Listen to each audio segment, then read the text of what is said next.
Bitta voqea hech qachon esimdan chiqmaydi-da. Bir qiz bola tanishim bo'lardi. Bir kun jahlim chiqib turganda o'sha qiz telefon qilib qoldi. Ichimdagi bor alamimni undan oldim. Baqirib tashladim. Gapirmagan gapim qolmadi.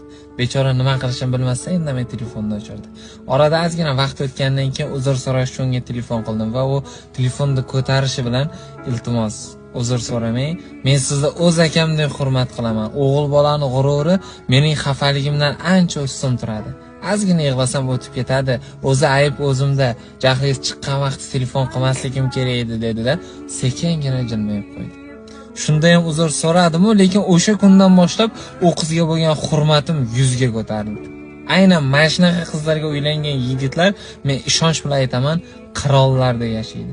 Ano jahli chiqqanda yoki urushganda baqirib, so'kib tashlaydigan gargameli kiradigan bo'lsa, unaqa qizdan hech qachon yaxshi xotin chiqmaydi. To'ydan keyin o'zgarar deb umid qilmang.